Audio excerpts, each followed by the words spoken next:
Another day mga kamanok, ang topic natin ngayon ay bakit may pagkakataon na hindi fertile ang itlog kahit magkasama naman yung tandang at inahin. So bago po tayo dumako sa topic natin ngayon ay mag-shoutout muna tayo. Shoutout po kay Sir Yansky Bayani Amante from Cebu City. God bless po at happy breeding po. Shoutout din po kay Sir Rosaldo Ocean Ranoha at Kid Ranoha ng San Mateo. Hello po sir, ingat po lagi, God bless po. At shoutout din po kay Sir Denver Blaquera.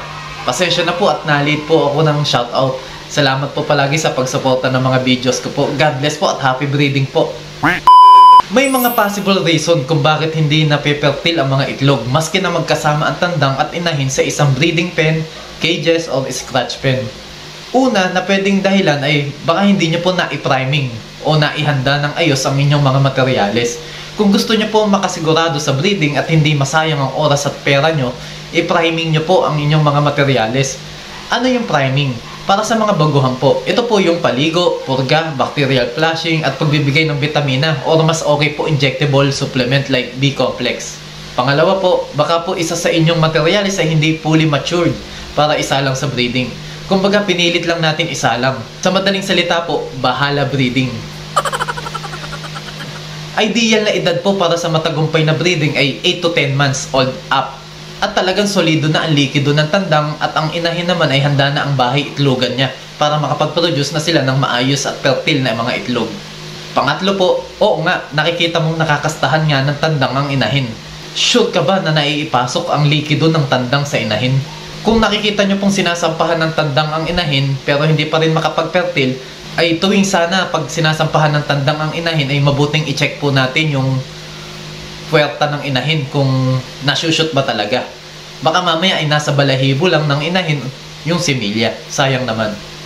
Kaya importante po na nagbabawas po tayo ng balahibo sa kanilang mga puwerta, mapatandang at inahin, para walang humarang tuwing sila ay nagme-mate.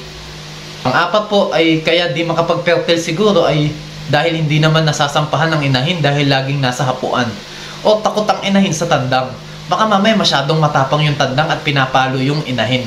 Meron pong ganyang tandang base sa aking experience. Mayroon pong mapanakit na tandang. Ang mabisa siguro sa gantong sitwasyon ay kung isa lang ang tandang mo at iyon yung nananakit ay i-handbreeding mo na lang po ang inahin.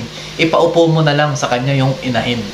At panlima po, nakailang subo ka na sa priming nila pero wala talaga. At nung naisipan mong ipares yung inahin sa ibang tandang ay dun sila nakapag-fertile sa bagong tandang na pairing.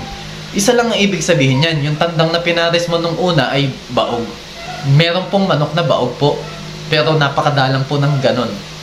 Ayan po ang posibleng 5 na dahilan kung bakit hindi makapag-fertile ng itlog ang isang pares na materyales.